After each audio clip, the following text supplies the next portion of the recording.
Hello, Thorpe Creek artists. This is Miss Meyer, and sorry I'm not able to be with you today, but I did want to talk to you about what we are going to create next, and that's a landscape. And landscape is a piece of art that usually is wider and shorter, and a landscape usually contains things that are in the land, like water, bushes, trees. Sometimes homes are in landscapes, and a sky. And you can see in this landscape right here that we're looking at, this landscape includes trees, mountains, sky, and there is a house, believe it or not, on the hill.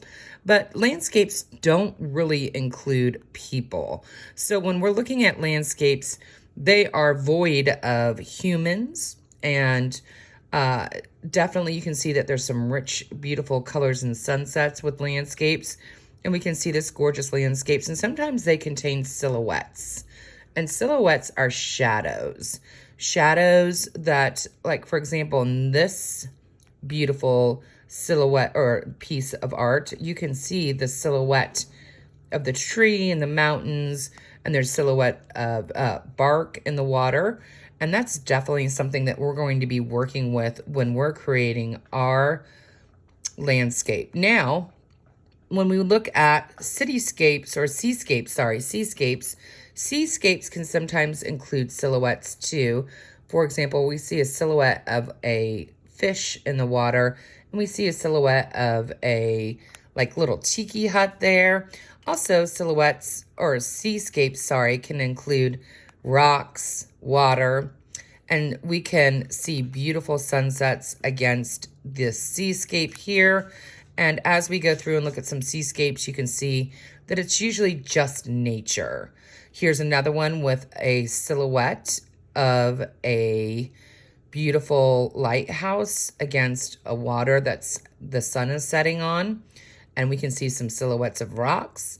And I'll tell you what a silhouette is in just a moment. And then in cityscapes, it's kind of interesting. Cities include lots and lots and lots of people. But when we look at this cityscape, we don't really see any humans anywhere, even though we know humans would be all over the city. And somebody said to me, oh, it looks like there's going to be a horrible storm coming. Well, you might interpret that as a horrible storm coming or just a beautiful sunset.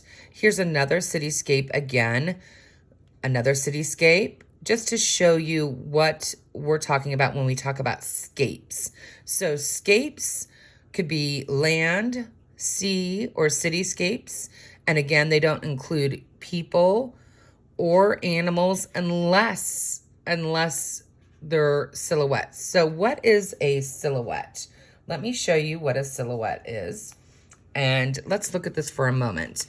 Hopefully when you're looking at this image right here, you can figure out that this is a human. How do we know this is a human? We see human hair. It's in a bun. We see an eyelash. We see a nose. We see a mouth. We see a chin. We see a neck. But this is a silhouette, and this is a perfect example of a silhouette. Here's another silhouette, and I bet you all can guess what that is. I've even had students tell me that this is a male flamingo because of his beak. I don't know if it is or not. I haven't studied flamingos as much as some of my students have. So this is a silhouette of a flamingo. This is a silhouette of a butterfly. Very good. A butterfly. How do we know? The wings, the antennae, the body. This is a silhouette of a cat. How do we know it's a cat? By looking at the whiskers, the ears, the nose, and the profile gives us a nice image of a silhouette. And this is a silhouette of, some people say a wolf, some people say a dog. It just depends on what you consider it to be. I consider it to be, it could be a dog or a wolf. But again, silhouettes include black on white, and that creates contrast. And that's why silhouettes are so interesting. The last silhouette that I'm going to show you is of two human hands creating a heart. And I want to show you the difference. So I'm doing the same thing with my hands to create a heart. Why is this not a silhouette and this is? That's a good question. Why is this not a silhouette and this is a silhouette? Hopefully you answered, because this is black against white.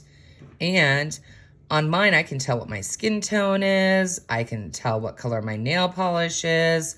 I can see the silver ring. I can see lots of things and details where with a silhouette, you don't see that. So today, we're gonna work on creating this piece of art and starting it. And I don't want you to go any farther than we go today. When you come back to art next week, we will move on together. The supplies you're going to need for this assignment today, and we're not gonna get that very far today. And again, you can stop, rewind, redo this video as we are working. So you're gonna take your piece of paper and you're gonna make it landscape, which is wide and short. Normally, we have our paper portrait, tall and skinny.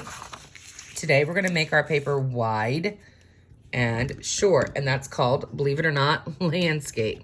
So I'm gonna try to make my camera go out enough so that you can see both sides. You can't really see both sides, but that's okay, because I'm gonna find my middle.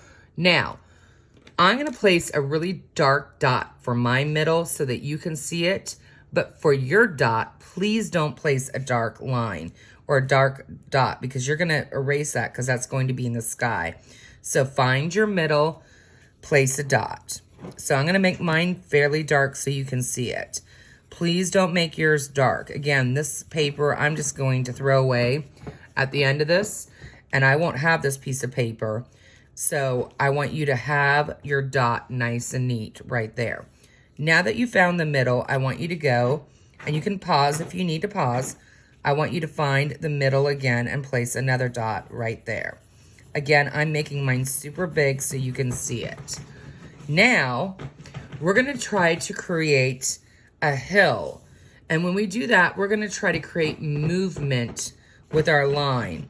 So I'm gonna start over here where my middle is. I'm gonna move my paper over so you can see the side. And I'm going to start, and I'm gonna draw a line that has movement. Now, when I draw this line in, I'm going to have it go just over that halfway point, just a little bit. Now, when I create that line, I don't want it to be really zigzaggy like this. That's got too much movement. And really, when we look at land from a distance, we wouldn't see that much detail if that was the case. So I'm gonna take my Sharpie, and hopefully you have a black marker with you. If you don't, you can pause the video and go get one. And I'm going to outline this. And now I have a nice start for my landscape. After I'm done with that, you can hit pause. I'm going to now go towards the right side of my paper. I'm gonna still find my middle. I'm gonna move 2 fingers over and place my finger right here.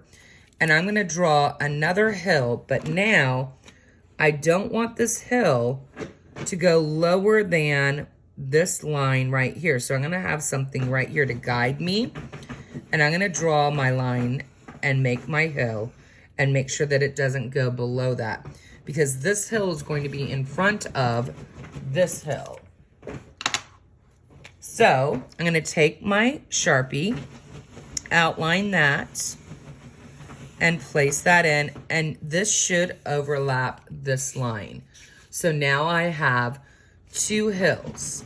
Wonderful. I'm going to erase this guideline right now, and you should erase yours also. Good. Nice, nice, nice. Next, what I'm going to do is I'm going to come over here to the right side.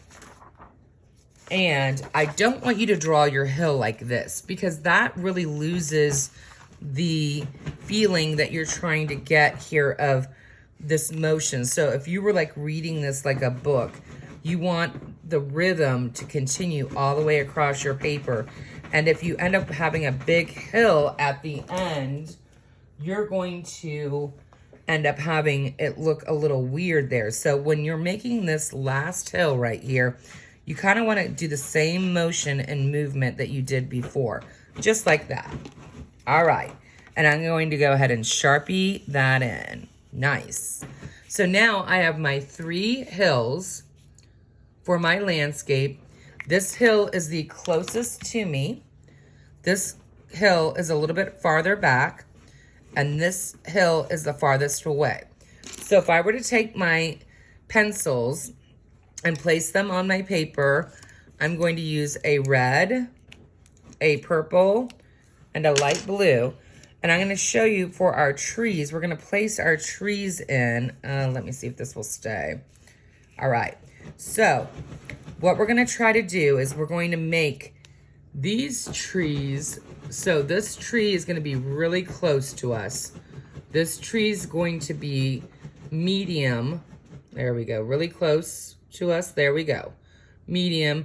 And then that tree is going to be the farthest back. So what happens when I put this pencil closer to you on, let me move up my hand so you can see this a little bit better. Okay, so I can do this better. There we go. Let me see. There we go.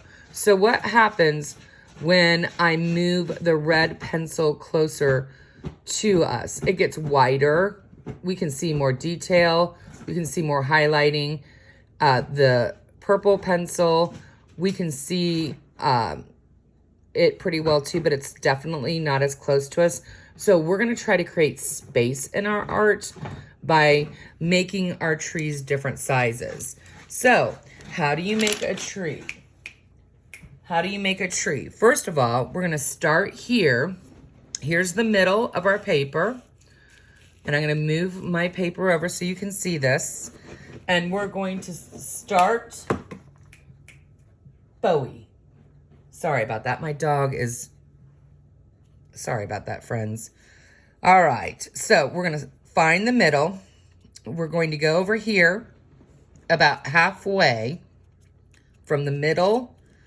And we're going to place our finger right here. Now, when you're drawing your lines, I want you to watch me first. And I'm just doing the same thing. I'm creating these wavy lines. And I'm going to make mine about a ruler thick. And I'm going to make the base of my tree. Now, don't go crazy like this and make your lines like this. That's not going to look organic. That's going to look fake. I want you to just have some lines. When you're done and you like what you have, you're going to go ahead and just darken that in with your Sharpie, or if you don't have a Sharpie, you can use an Expo marker. If you don't have an Expo marker, you can use Crayola marker. You can use whatever you find that will create contrast, that dark against light. It'd be hard to use a color pencil to create that. It would take you a long time with a color pencil, but if that's all you have, that's fine. But you want it to be that real rich dark against that white, stark white, to create contrast. So now I'm going to fill in this trunk of my tree, and I'm going to go ahead and color this in dark. And as I'm coloring this in, it should be wider at the bottom. And we want this tree to go on and on and on. On and on and on. So we're just seeing a snippet of this tree, or a section of this tree. When I'm done with this, and I've colored this all in, and you might need to pause right now to color this in, and then just start back up, because I'm going to talk to you now. I'm going to zoom in, and now we're going to look at this tree. So now I have a silhouette of a tree. Now, we're going to add branches. Normally, you would think that you would add branches like at a 90-degree angle, but you don't. You add them at about a 45-degree angle, because the branches want to reach up and touch the sun.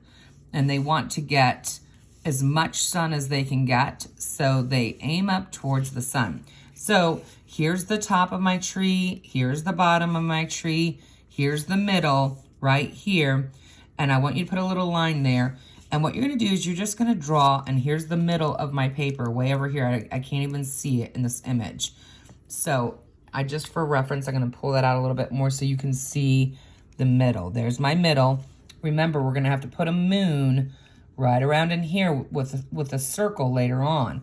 So what you're going to do is you're just going to draw the letter Y. just like that with your pencil. And the magic happens when you use your marker. So when I use my marker, I'm going to start waving this and doing some curves and almost making this curve back into my tree trunk. And then the same thing on this side, and make it thicker as it goes towards the base, because this supports the limb. See that? So I kind of curve that out and have that limb supported. Now, you might want to pause your video and create this piece, and then you're going to hit play again, and I'm going to show you what to do next.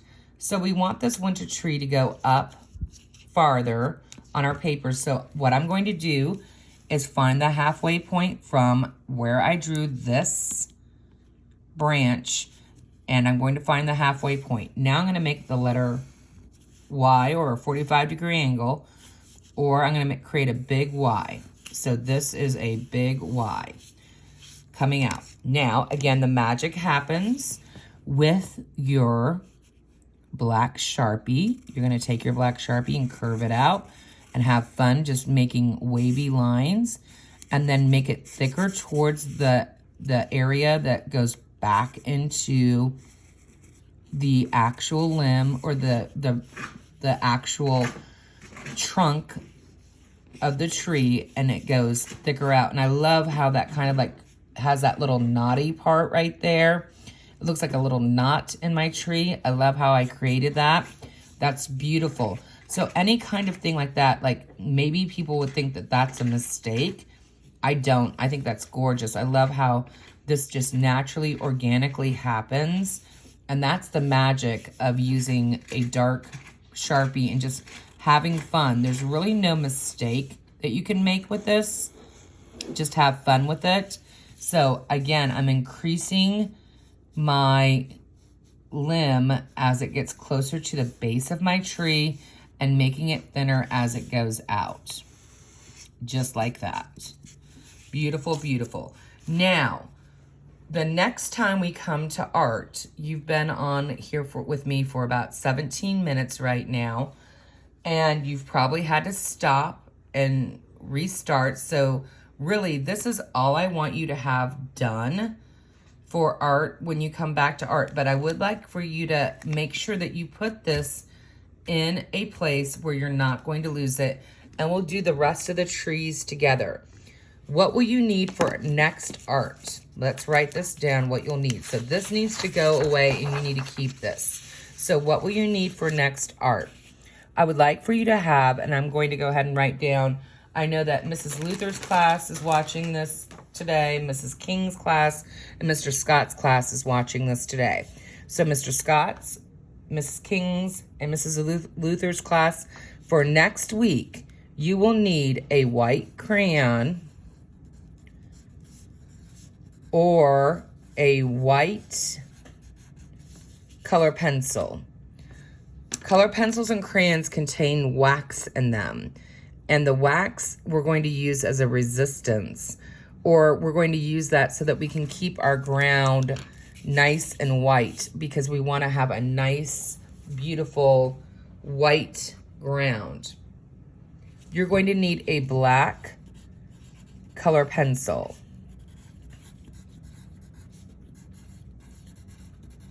If you don't have access to a black color pencil, you could substitute it for your pencil. But we're going to be creating the light sourcing from the trees right here and creating the shadows, and a black color pencil will really look nice for that. Also, you're going to need something to create a circle about this size in your sky. A glue stick is too small, and that's that jumbo glue stick. So you need to find a circle that you can trace around so that you can create this emphasis from our moon. So you're going to have to find something that's a circle that you're going to like for your moon. Now, if you have paint at home and you've been dying to paint, you can get your paint out and you can use watercolor, and you could use a watered down acrylic.